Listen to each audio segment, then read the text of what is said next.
Olá! Hoje eu vou falar um pouco sobre esse projeto que a gente desenvolveu aqui no laboratório, onde a gente estava interessado em avaliar qual que é a relação entre a distribuição das espécies e as suas abundâncias. Então, existe esse padrão de que é esperado que as espécies que tenham uma ampla distribuição tenderiam a ser mais abundantes do que as espécies que possuem uma distribuição restrita. E apesar desse fenômeno ser tratado como um padrão geral em ecologia, tem vários estudos que não conseguiram encontrar nenhuma relação entre a distribuição das espécies e as suas abundâncias.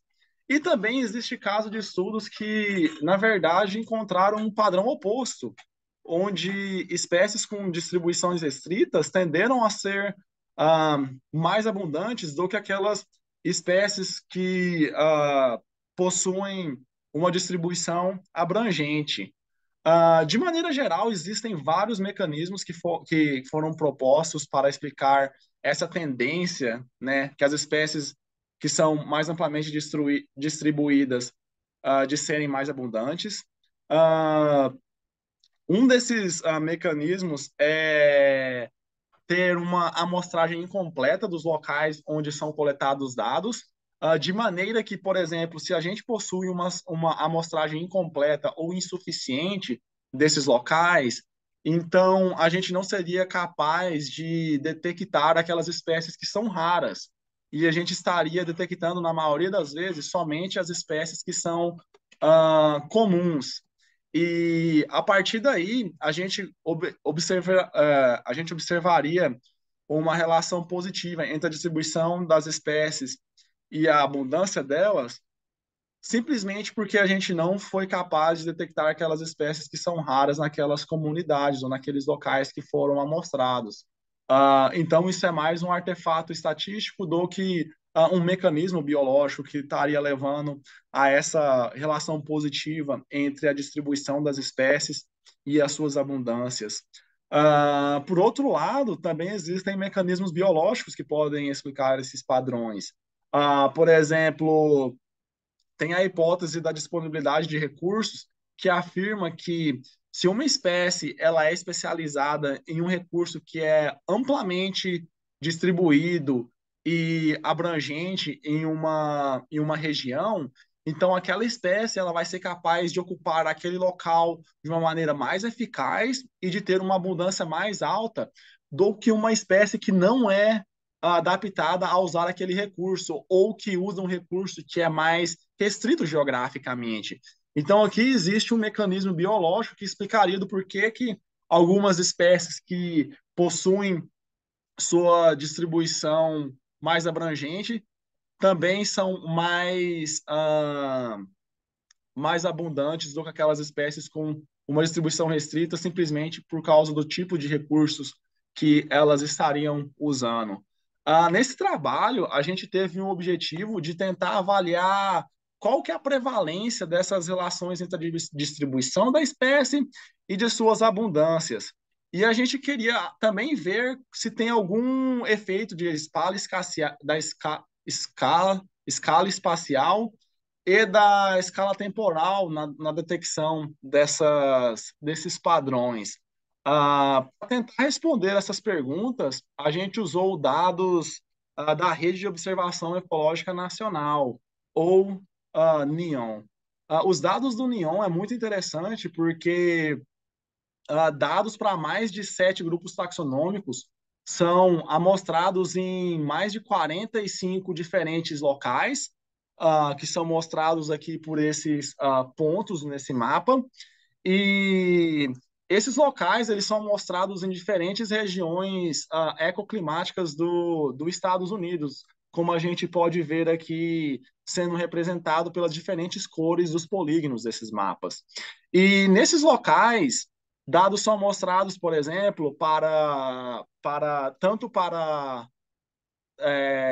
espécies terrestres quanto para espécies aquáticas.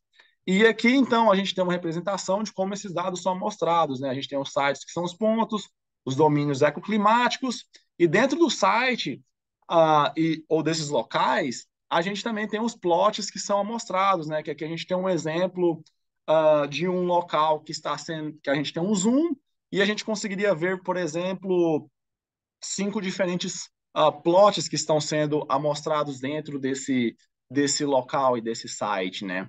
E a parte interessante do Neon é que todos esses diferentes locais, os indivíduos e os grupos taxonômicos são amostrados seguindo um padrão, um padrão de amostragem, de maneira que a mesma técnica é usada através dos diferentes locais para mostrar esses diferentes grupos taxonômicos. Então, os grupos taxonômicos que a gente estava interessado em avaliar a ocorrência dessas relação entre a abundância, né, e a distribuição dessas espécies foram pássaros, peixes, macroinvertebrados, zooplâncton, mamíferos, besouros e carrapatos. E o jeito que a gente fez, então, foi usar esse dado que foi coletado entre os anos de 2014 e 2019, e daí a gente avaliou se existe uma relação entre a abundância e a distribuição dessas espécies, considerando 3 níveis espaciais, considerando o nível de plot, né, que é o nível mais basal, da onde o dado é coletado, o nível do site ou do local, né, que é a localidade onde o plot se encontra, e o nível de domínio, né, que é o domínio ecoclimático. Então, a gente usou esses dados, né, nesses 3 diferentes níveis para ver se essa relação entre a abundância e a distribuição das espécies ela permanece, né, através desses 3 diferentes domínios espaciais. E como a gente usou dados que foram coletados de 2014 até 2019, a gente também testou para ver se essas relações entre abundância e distribuição permaneceram constantes ao longo do tempo ou se elas mudaram ao longo do tempo. O jeito que a gente mediu a abundância das espécies foi calculando a abundância média das espécies, onde pelo, uh, a gente controlou pelo esforço amostral. De maneira que, por exemplo, para alguns mamíferos, as armadilhas que são usadas para amostrar os mamíferos podem ter ficado armadas por mais tempos em alguns locais específicos. Então, a gente levou isso em consideração quando calculando a abundância média dessas espécies. Para calcular a distribuição ou a área de ocupação dessas espécies, a gente usou a fração de locais amostrados em que a espécie foi observada. Então, se a gente tem 10 locais que foram amostrados e a espécie foi observada em 5 diferentes locais, a ocupação ou a distribuição dessa espécie seria de 0,5.